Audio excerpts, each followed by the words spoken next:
This is going to be a lot of, I never got to see that movie, I never got to see that movie, never got to see that movie, and I never got to see that movie.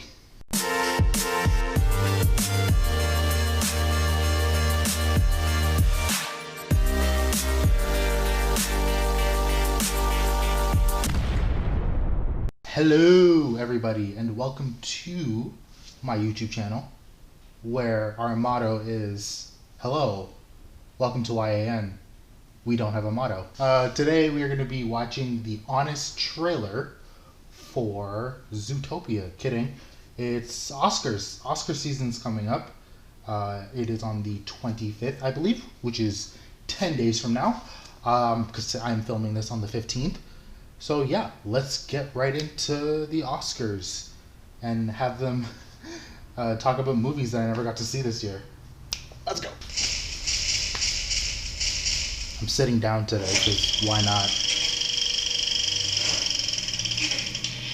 It's time once again for the Oscars, the annual award show for the year's best movies.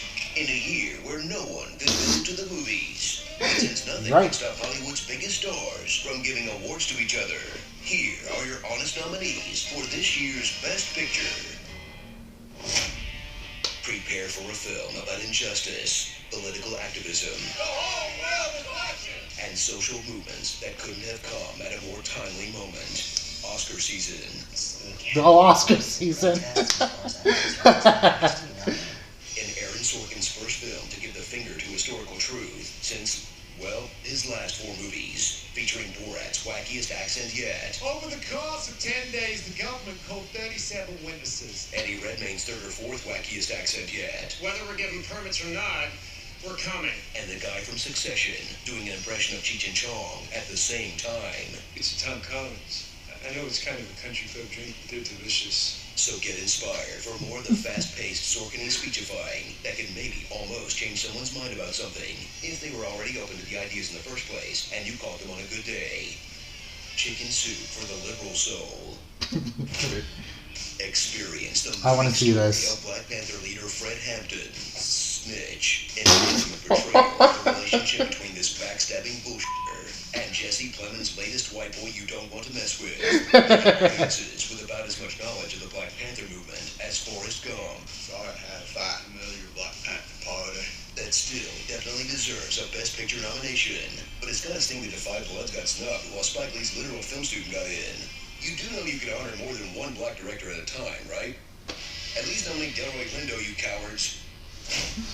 From the colossal castles atop Cahuenga to the bustling boulevards of Boys Town, all of Hollywood is in a tank for Mank. That compelling Kane Chronicle from Fight Club frontman Fincher has everyone talking, from film historians to film festival programmers. Heck, even film reservationists want hanky-panky from Mr. Mankey. Don't have intimate knowledge of old Hollywood history? Well, hit the books, Junior. Any manjack who doesn't know their shearers from their selznicks is gonna get all flipped around before you can say Irving J. Thalberg.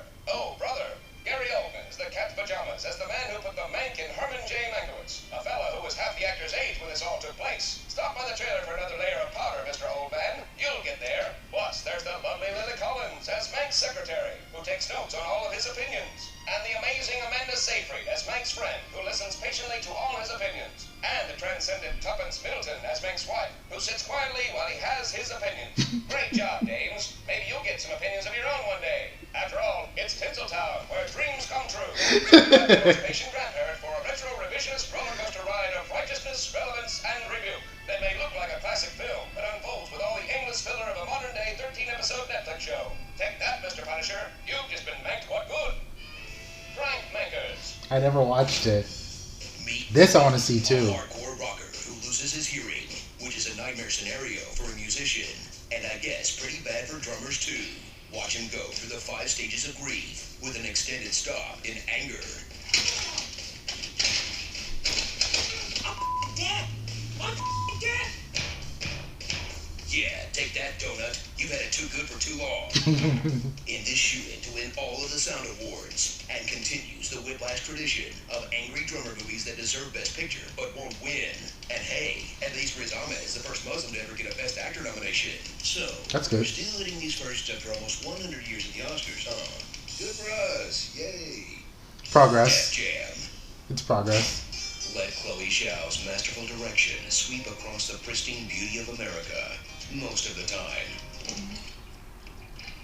For a documentary full of real people, plus a famous actor so that you'd actually watch it, in this film that can be viewed as an indictment of modern capitalism or an endorsement for how sweet fan life can be. I mean, just look at that puppy. Solid as a rock. Got an indoor stove for hot chow, ample storage, More counter space. and no landlord breathing down your neck. SNL lied to us. Living in a van down by the river is awesome. Bucket pissed. From the writer-director, who I still haven't forgiven for being so mean to Lady Di, comes the tale of a vigilante who uses herself as man-bait for sexual predators so that she can give these creeps what they truly deserve.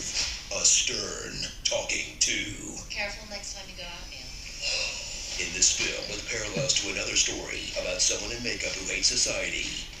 Oh no, a lady Joker with a powerful message for girls. Do not trust men. If they were an adorable comedic actor who peaked around 2010. I want to see you. The real you. And two, McLovin? Oh, yeah. For some reason. It's McLovin. From the studio who brings you horror films that turn out to be elaborate metaphors about the notion of family or whatever, comes a movie I love about being an Hereditary. Asian family in America, which was already pretty scary without putting a Babadook or whatever in it. Return to the 80s, where despite what Stranger Things and Wonder Woman say, was not covered in neon everywhere. And meet the Yi family, a hardy band from California, determined to get out of the chicken sexing business. In this stirring tale about how farming is really effing hard, and marriage is even harder, but at least Mountain Dew is delicious. favorite? My fave. 한혜성은 예술물이에요. 아빠가 몸에 좋다고 그랬어요. Whose deliberate pace will give your brain enough time to connect everything back to The Simpsons. Check it out. Angry dad who loves food, sad mom who's worried all the time, devout Christian neighbor, grandparent who's starting to lose it, a rebellious boy and his smart and respectful sister, and they all cram into a beat-up station wagon. Hey, maybe they should have tried growing tobacco instead of Korean vegetable. Okay, I'll stop. Veggie Tales.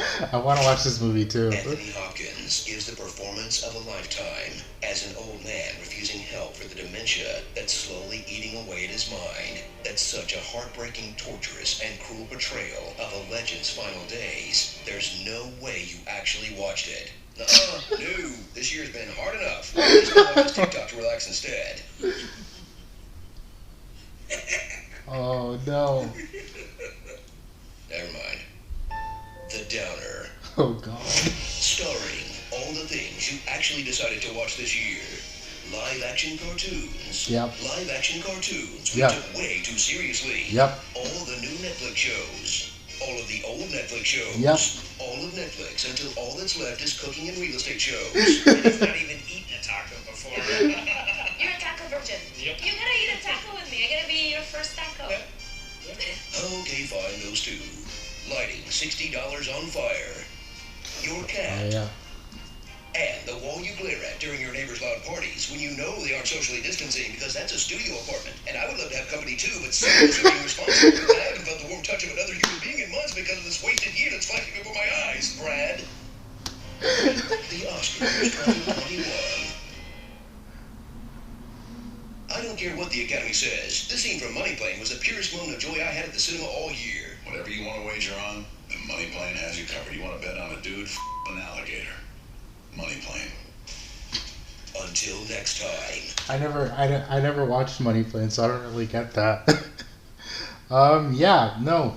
This is a rare occurrence for the Oscars because ever since I like this is the first time in like my years of watching the Oscars that like I haven't seen a single one of the movies being nominated, but I want to. That's the thing. Like I wish I could have gone to the theater to see these movies. I know some of these are on Netflix, but it's just like there was so much stuff to watch. Like, but definitely Judas and the Black Messiah and Sound of Metal.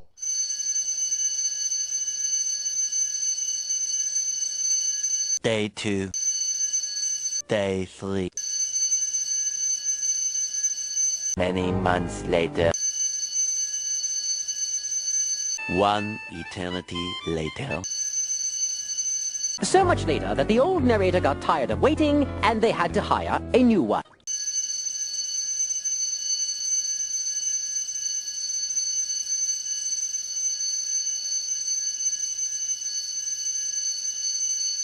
I completely lost my train of thought.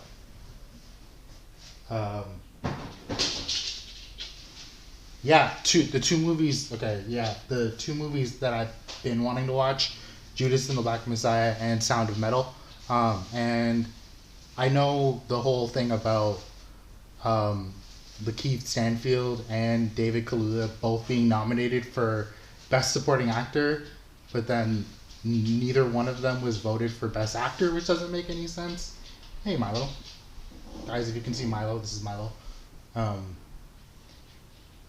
yeah, that doesn't quite make sense because, like, if they're both nominated for Best Supporting Actor, who was the main actor? And of course, there's Chadwick Boseman being nominated for Best Actor, which again, I hope he wins because rest in peace, my guy. I still need to watch his movie too. Yeah, if this video gave me anything, there's a bunch of movies I need to watch. But until that happens, and until I cover the Oscars, which I probably will, thank you all so much for watching. Sorry about the ringing, and I will see you all in the next video. Say bye, Milo. He's not going to do that. Later.